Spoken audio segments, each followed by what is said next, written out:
I suppose that we're live, right? Yes.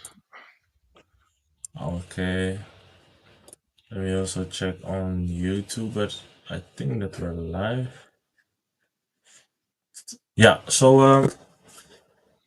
Yeah, we're back with another restoration talks. We're live and kicking with a new topic. The topic for today is from prisoner to ruler, but we're more focusing on great men in the Bible. And last week we did a show and we looked at Joseph, right? Joseph the prisoner, Joseph the ruler. Joseph was an abandoned brother, an abandoned son, and he went through a lot.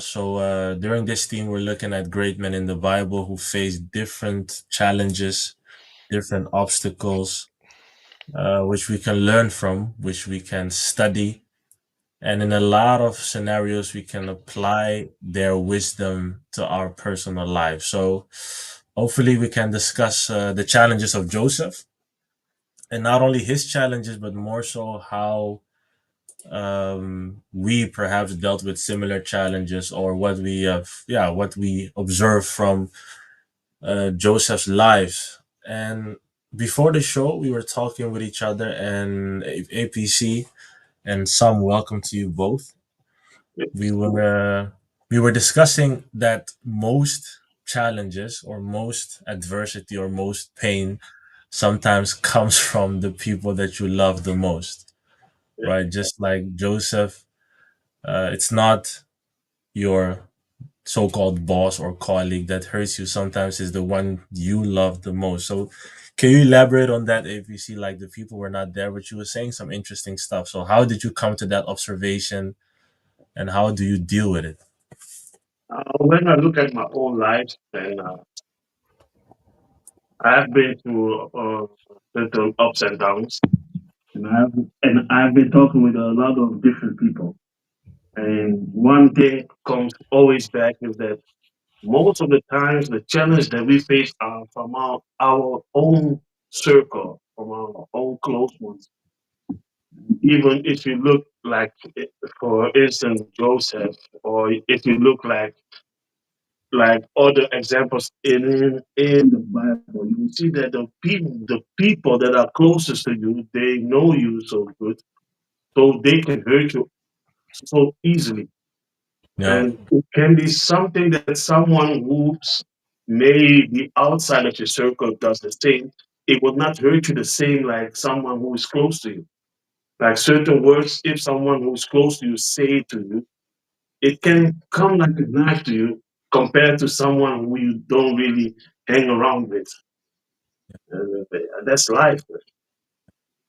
Yeah, definitely. Even like when I think about, let's say you have a week or you have 2 weeks, and then you think how many beef have you had in the last 2 weeks or this month? How many times have you had beef with someone this month or the last 30 days? If perhaps you have 10 arguments or discussion, maybe nine or eight of them are with people who you claim to love or claim to appreciate or claim to care about. So yeah, that's an interesting point. And how do you deal with it? Let's say someone who you care about, your brothers in the case of Joseph, or someone else hurts you. Like, how do you go about it? Different than when someone else does it. It takes time. It takes really time, to be honest. It takes a lot of time, patience, and you have to take a deep breath because, like we say in the Congolese, you cannot change your blood type. Blood is thicker than water, like they always say. Because family is family, and the people that you grew up with, they are your people. But sometimes the pain can be so heavy that you need to take a step back and let it, let it ever sink, and let it land on the soft ground before you really make a decision. And sometimes you have to block somebody on the social media to just for the sake of peace to distance yourself before you start to say something that later can. Yeah, yeah. And some, how do you look at it? Have you ever even experienced something? I'm not saying at the level of Joseph with your own Yeah, family members, but yeah, how do you look at that? Have you ever experienced anything not similar but on that level, like adversity yeah. from your own house, maybe for the sake of Elohim or in another sense? No, not that I can remember, to be honest. When you were talking about it together, I was thinking about maybe a certain situation that occurred in my own life, but no, I don't remember a family member or having a conflict with a family member that still bothers me to this day. For example, that I think about and realize that it really hurt me. It might be small, yeah, sometimes arguments that can last for weeks within your own household. For example, with my sisters, but at the end it was never something too serious. It was just, I don't agree with what you said, she doesn't agree, she didn't agree with what I said, and then we don't talk for a week or 2 weeks. But after the beef is done, you both realize that it was not even that serious. So, Yeah, and yeah, also with, yeah, also even with other people besides family. So sometimes you can consider friends as yeah, people that you regard highly, but even with them I can't remember that someone did something that still bothers me. I really can't remember, but I'm also often very unbothered, so things don't really strike me a lot. But I can't think about some any situation. some never has any beef. Yeah, good life. No, no I serious applaud beefs. you. Prepare yourself. When you start to grow up, when you start to build a family, things can change. And then, yeah, it's life, man. Like for example, me, I grew up in a house with seven. We were seven, and six boys, one girl. Beef was every day. But sometimes I think about it. When we were younger, we could have some beef and we solved it. But now that we have grown up, certain beefs we cannot even have it because it will be too personal. You will distance yourself, and then when you compare it to what Joseph been through, if it happened in our lifetime, man, it will be something else. That your own brother tried to kill you. Oof, oof, in this Yeah, time, man. yeah. So you see it a lot. I think brother or Minister Jeff has shared it a few times where he shared like a story where two brothers who offended each other, they fought. Like I'm not sure if it was in the Netherlands or in USA. Two brothers who offended each other fought, and one of the brothers actually killed the other brother in a fight. Not because, for example, he stole something, but just because they were unfriendly with their words. Like one brother said something, he didn't like it, and as you say, APC, sometimes it's good to learn how to take a breath, let it land on soft ground. But when two men, nobody wants to, let's say, disregard their ego, right? Nobody wants to humble themselves. So he says something, you get angry, you return the favor. You also said something, and they ended up actually killing one another. So imagine the mom, Hmm. right? Just like Jacob. Imagine you have 12 sons, and your own sons kill one of your sons, or your own sons sell one of your sons. Yeah, it's enough to go mad. Actually, it's really enough to go mad.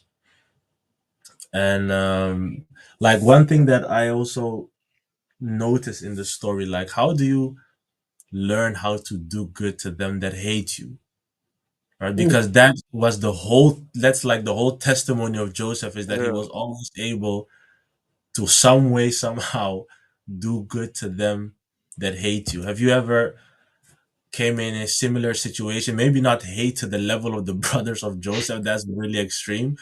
But have you, like, sometimes at your works, wherever, someone can just not really like you, or you don't really like someone like that? yeah. How do you treat them? Have you applied the character of Joseph? I think the way that I treat people that I don't like at work, the example you used, You is not skip them.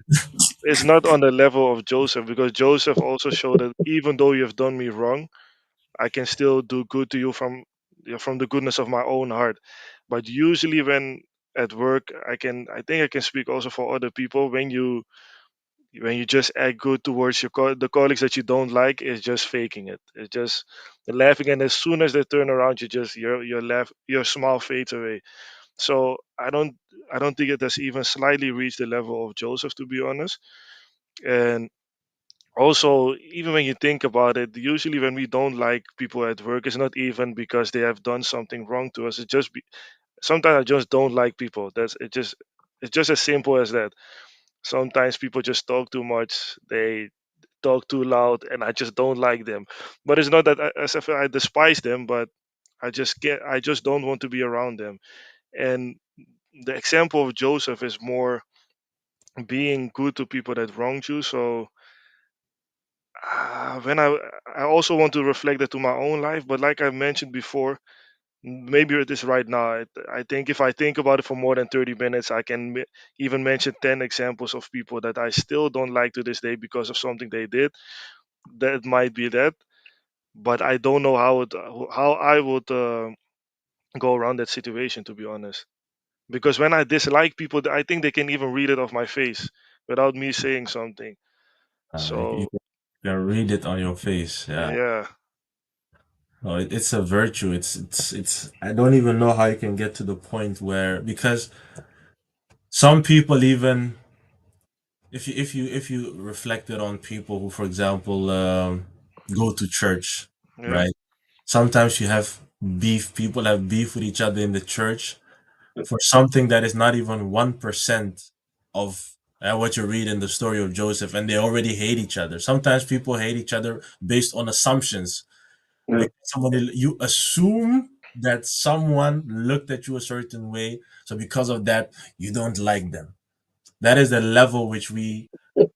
That's the level of our reasoning of many yeah. nowadays. So the righteousness of Joseph and the way we treat many people in our life are worlds apart. I guess you It, wanted to say something, APC? it reminds me when I think about this situation, it always reminds me of a story that the Messiah said about one man that owed the king an orphan. If thing good, he owed him a lot for the king. And then he asked the king, please forgive me, I cannot pay it. And the king forgave him. And then the same man went outside, came out across someone that owed him lesser than what he owed the king, but that person was lost. And that always stick in my mind like, if if we look at what we have done to Elohim and how many times he has forgiven us, why should we not be able to forgive somebody? And I'm a type of person, if I don't forgive a person, it will bother me. I will not be able to sleep. If something is you have done me wrong and I want to do you also wrong, then my mind is gonna bother me the whole day. Like why? Forgive that person.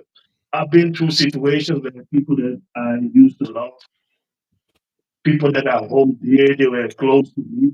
and They did me so many evil things, but I forgave them. I never did them something wrong. Because I always behave good to them, now they are ashamed to approach me because they know what they did to me. And that's always what I try to tell people like, man, we have done Elohim a lot of things, but Elohim gave us a chance. Why can we not forgive each other? And Yeah. that- It's easy to say, but to put it in a practice, it's very hard. How did you get yourself to that point? Because a lot of people do not have that, right? You say, like, if you if you don't forgive someone, sometimes it bothers you. Sometimes your conscience, let's say, speaks to you, right? That you need to let them go. You need to forgive them. But how do you get yourself to that point? First of all, you must spend a lot of time talking to yourself. You must build a relationship with your own mind. That even when you are alone, a certain good part of your own conscience can counsel you to do the right thing. That's why people used to use, that's why meditations and taking time for yourself is very important. So that at this kind of situation, that some backup information can help you to do the right thing. Because to be honest, most of the time in this situation, our emotions are very high. Mm, You are bothered, you want to be angry. But if you didn't build yourself up with your mind to help you in this kind of, get like a backup plan, something, an extra backup plan in times when things get wrong. It can help you if you build yourself up and yeah, talk to yourself. And yeah, it's not easy, but it is possible. yeah, yeah. It reminds me of like I remember not this year or last year, but a few years ago, I used to have a lot of let's say beef or discussions with family members, right? Not all of them, but I'm just using the family members as a general term. But sometimes I also come from a large family, right? So you can have discussions with your sister, your brother, and at a certain moment, because of what you said, right? You said that you have to train your mind, you have to position your mind. So so sometimes I caught myself, when you have certain arguments, sometimes even when the argument is done, in your mind you're like, hey, next time the person does this, I will fire them with this argument, and I will fire them with this statement. When the Yeah, persons go left, I will do this. So when you allow your mind to do that, you're actually training your mind to yeah, repay evil with evil, yes, right? So you are allowing your soul and you are allowing your mind to react and give evil for evil. yeah, But I think those are the situations where you need to meditate yeah, and actually train your mind to repay evil with good, yeah, right? Because many things that we do physically, it starts somewhere in the mind. So before the argument happens, you already trained your mind. If you recognize this situation, repay it with evil. So I really like what you say about training your mind to respond in a positive manner, and that has helped me a lot. I can say that the certain discussions, right, about certain topics have really diminished simply because of that. You see the situation, but because you already trained your mind that dit gaan we niet doen, we will not do that. You see that your soul, your emotions do not even get to that level, right? Because you've already told your soul that we will not go to that level and to that extent. Okay, but then I do have a question because how do you experience other people reacting towards your change in behavior? So usually sometimes in my mind I'm like, if people think they can do the certain act that they did against me and I just let it go, I don't react, or only react like, oh, it's no worries, next time don't do it again. And my head is like they will do it again because they will just in their head they will think that you can still accept it. So how do you experience people reacting towards you when you just respond in a calm way, or you just respond by not going into an argument as you did before? Did you see a change in their behavior? I say, I say always being kind doesn't mean you have to be weak. Being good to a person doesn't mean that you cannot defend yourself. If you offend me, I will not respond with an offense to you. I will just stop moment and walk away. Even though you hurt me, I will distance myself. But next time, if you follow me and you continue, I cannot guarantee if I will not use my little fist. It's life. I'm a man. We are not like the slaves back in the day. You slap me one side, I turn the cheek. Maybe I will put a gun on you. But for the sake of peace, yeah, just try to be yourself. Don't let your emotions and get a hold on you. because if you look at many prisoners, people that are doing special in America, if you look at the documentary, you will see that many of them, because of emotions, they mess up their entire life. They couldn't go another way. Just be kind, just be polite, draw your line, and move on. Know where your limit is, and you must also let the person know this is my limit. If you cross this limit, we will have a different conversation. But for the sake of peace, I will walk away from you so that you will not cross the line. And if you follow me to cross my line, I cannot guarantee if one of us will go back home. That's life. Yeah. It's life. APC is threatening people on live YouTube. He's threatening people live on YouTube. No, it's not. It's not like a technique. It's like if you do like on a self defense training, they Yeah, will also teach you like know when to give to let people know what your grenses. your boundaries. Yeah. Yeah, yes. If you love yourself, respect yourself, then you must know where your boundaries are and let someone also know. No, this is my life. There is a reason why the Messiah said, if I'm goes, sell your shirt and buy a sword. You have to defend yourself also, especially when you start to grow up, your families. You must know when to draw your line. But for the sake of peace, always think about your own safety of the mind and the heart by walking away. Be the weaker person on that moment. It's not easy, but possible. Try it. I guess we also had a conversation about this during the Monday class last Monday, I believe, or the Monday before. But based on your question, I think no matter what relationships you get in, first of all, the person who you claim to care about, someday somehow they will hurt you, right? That's point number one. So you will never uh, totally get rid of that, right? The person doing it again, yeah, it will never disappear totally, right?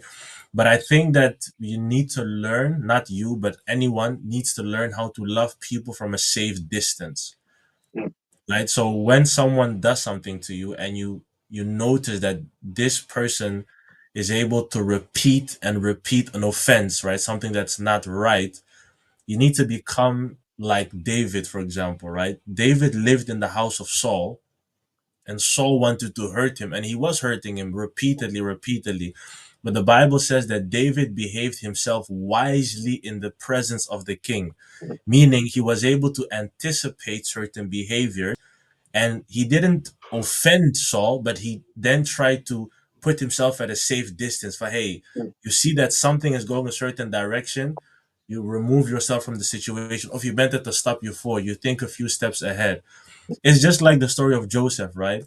The queen wanted to do certain things with him. She wanted to sleep with him. She was trying to visit him in the night, whatever, whatever. But in the story of Joseph, you read like anytime that the king was not at home, he would distantiate himself.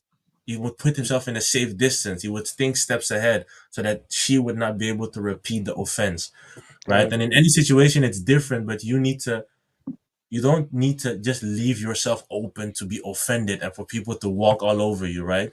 You need to put yourself in a safe position, and from that position you try to do good unto those people. That is, yeah, how I see the question, or your question, Sam. yeah. No, thank you. What they from plan, huh? How you're going to apply it, huh? Someone is Yeah, offending you. I'm going to try it. Yeah. No, it's So sometimes I just can't. In my mind, sometimes I just think too much, and then I think so. At a certain moment, do you really thought you could do me wrong, blah blah, and then it gets to no, I can't let this slide. I need to do the same thing, but I will do it just in peace and silence. It's just petty behavior, and I need to get rid of it. But sometimes I can, sometimes I can't, and it's usually with the small things. Okay, you think you can do this to me, I will do the same thing, just so you can realize how annoying it is. And that's something I just need to stop doing. And sometimes it works, but sometimes people just get to a certain level that I think, nah, I need to. Fire for fire. Yeah. I have a question. How do you deal then with someone that is hurting you, but the person doesn't realize that it's hurting you over and over, maybe by the way they talk. Yep. But for that person, maybe he doesn't do it. Not sometimes, he doesn't express. He doesn't do it on purpose, but it hurts what the person does to you. How do you deal with it? Even someone is close to you. I just communicate that I don't appreciate the way the person talks to me or the certain words that they use. And from that moment on, I will also give you, yeah, this sounds a little bit like I'm a dictator or something, but I'll just give you a period of grace, like from this moment on and a month further or 3 months. Even if you do it again, if I see the slightest effort of you trying to change how you were speaking to me because I addressed it, then I won't be angry about it, and I also won't be petty about it. But if I notice that you do it on purpose, that's when I usually get like, okay, no problem. If you don't want to hear it, I'll just do the same to you, and then you can realize how annoying it is. Yeah. This question has many dimensions. We are single brothers without family. Without hoe noem je dat, gezin in het Engels? I don't know. Without a family of our Yeah, own. So household. Yeah.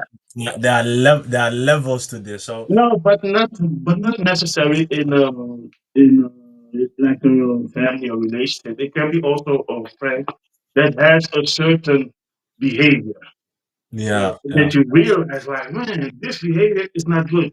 But you know by yourself that it will take this person a long time to change that behavior. But in the meantime, how would you deal with it? It can Yeah. it can be a brother or a sister or a friend that you are close with, but you see a certain behavior that is actually hurt, hurtful and yeah, yeah, understood. it's Yeah, touching you. But for that person to change, and what can you do in the meantime till that person change that behavior? yeah, I understood what you said because I also experienced it with a friend myself. But I just mentioned what I didn't like, and after a while, instead of looking at the problem itself, I just started looking at the effort he or she is trying to do to improve it. And the effort can be found in little things because sometimes they might use a certain word to annoy you, and then you see that at the moment that they are almost about to say that word, they just try to pause themselves. So I don't know, just little signs that they are trying. And if I notice that, I won't be angry when it goes wrong the other time because I know that you are trying to change. But as we know, people don't change overnight. So that's usually how I think. I just shift my mind towards, okay, what is he or she doing to improve it instead of you're doing it again. Mm, Yeah. Yeah. Not much to add to that really because I there's this proverb that says that it's an African proverb, so I'm trying to translate it to English. That it's another context, but it says that the polite man will die of hunger. Right? Sometimes you have certain people they want something, but they are quote unquote so polite, so um, shy in a sense that they don't dare to ask for what they want in that situation. And if you don't ask it, in many situations you will never be able to get it, right? And in this situation, let's say someone is repeatedly offending you, but not knowingly, right? If you don't tell the person cannot read your mind. The person cannot see in your heart and see that you're offended, right? Maybe for the person it's common language because their dad or their father used to speak to them like that. mm, Maybe it's for them common language because in their house or their own sister or brother used to speak to them like that. If you don't say it, the person can never change, right? You can never get what you want. So I fully agree with some. It is something that you need to tell the person. And as some says, no one changes in a day. If you see the person is making effort, hey, you give them grace. As some said, you give them grace, right? Because you as well, I think anyone has certain things that offend others, right? Yeah. So yeah, it happens. It happens. It Oh, really happens. And also that what you mentioned, also realizing that you unknowingly also offend other people, or might even do the same thing but in another context. So try also to be aware of your own shortcomings toward other people, because how you feel yourself is not always how other people feel you. So if you yeah, be that person that, oh, you do this, so I don't like you do this, so I can go get over it. Other people should also have that same reflection on you, but it is not always like that. So in that sense, also try to treat other people how other people have treated you in a positive way, and apply that to other people. so life ain't easy when you read the Bible and you look at our daily life. It sounds like the things that the people in the Bible did, it was impossible for us in our lifetime to do the same thing. Because if we look at things that we are dealing with, and we look like, for example, David and the things that Saul did to him, or Joseph, what he'd been through with Potiphar's wife and his own brothers, and when you look at your own life, yeah, we have a long way to go. Yeah, Yeah, yeah, definitely, definitely. But I also think that when you look at the Bible, it's a book full of, yeah, don't maybe I yeah, it's a book full of exceptions. Let me call it that. yeah, Right? It's thousands of years of history pressed into one book, right? yeah, So you only get to see the stories of the exceptional people, the yeah, everyday battles of the people in the Bible. You usually don't read it, or you usually don't see it, right? There are many things that the people in those days went through. We go through the exact same thing. yeah, yeah, So yeah, just learn what you can learn from it. But hey, if we would make a summary, only us three, if maybe by Yah's mercy we reach the age of 95, let's say all of them reach the age of 95, if they would make a summary of our life, and it would do make a highlight of our life, and you put it yeah, in a book, and you put it next to the people of the Bible, sometimes you'll be like, wow, these people, they have gone through crazy stuff, yeah, right? So yeah, I can understand it, but sometimes you should not see your own battles as something light, yeah, right? Your battle is your battle. Yah gave you, or Yah allows you to go through the battle because He knows that it's not easy, right? He knows that it is worth the battle in order to become a better person. So, yeah, that's what I can say about that. I have one last point that maybe we can touch before we round up. In the intro of last week's teaching, Minister Justice talked about general temptation that happened to, let's say, all men. And before I elaborate on that, how do you see temptations, or what is the, um, I don't want to say role, right? But what is the position of temptations in the life of us as believers, right? How do you view what is your perspective on temptations in your walk with Elohim? A really broad question, but yeah, let me keep it like that. I think maybe a necessary evil to become stronger in your steadfastness and also in your faith and also in your determination, because when temptation strikes you need to choose, and you need to choose usually need to choose at a in a split second, for example, and then you can see, sometimes you can see where you stand, because when everything is good you might think that, yeah, that life is easy or that nothing is difficult at that moment. But when temptation comes on your path, you need to choose between what's quote unquote good and what's right, and that also depends on how your mind is positioned, and maybe what's important for you, how you see your life at that moment. So I see it as a necessary evil to strengthen your walk. Yeah, yeah, I'll get to that as well. And APC, how do you look at temptations? yeah. Can add to what some say. What I can add to that is I see like an unfinished business. Certain things that you have to overcome because there are certain things. temptations that comes on your way that comes from the past or from somewhere. For example, if you have never smoked and someone's tempting you with a cigarette, it will not bother. But at the point where you are weak or have some issues, when that point is being touched, I see like that. That is a part of the temptation. The weak points that you have to work on. Something that is not, ja, het is nog niet afgemaakt. Dus je moet daar nog aan werken. Yeah, yeah. And based on what you guys are saying, right? For example, in the example of APC, the temptation is then something that, let's say, you have to deal with because of maybe the decisions that you made in the past, or maybe the things you engaged in the past. For in your situation, smoke in your example is that might be smoking or whatever. And but when you look at the scripture, right, what I see is that the people in the book had a really different expectation when it came to temptation, right?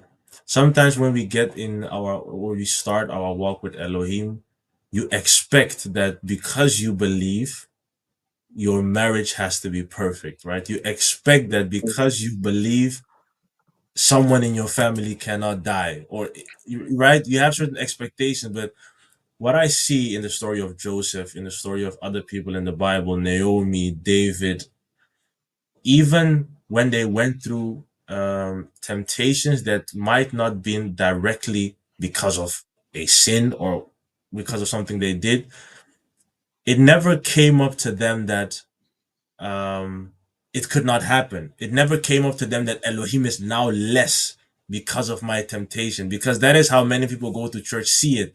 Somebody died. How can Elohim allow it? How can Elohim do this? Why does Elohim do this, right? But the minister gave an example of in all different religions, there are family members who die. In different religions, you have women that cannot give birth.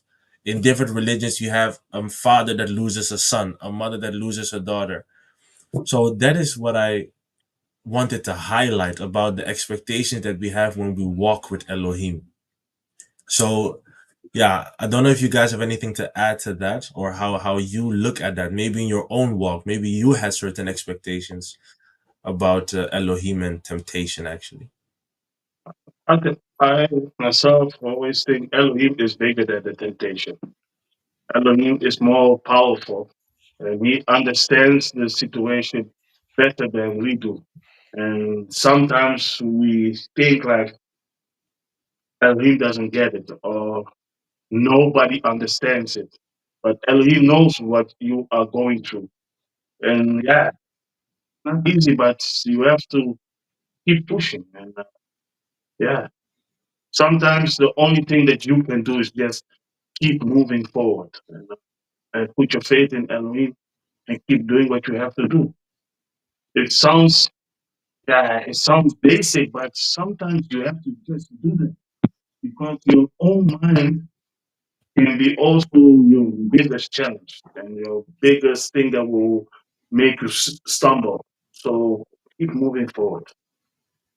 Yeah. yeah. And any concluding words from you, Sam? I don't necessarily have anything to add onto what you said, but more, I don't know, but that might be because of the group, but I always was aware that temptation might be around.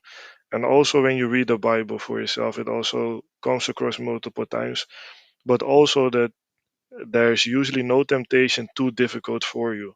So also keep in mind that usually when temptation overcomes you, this more a choice that you made yourself, because Elohim won't test you beyond your capabilities, at least from what is to be said in the Bible.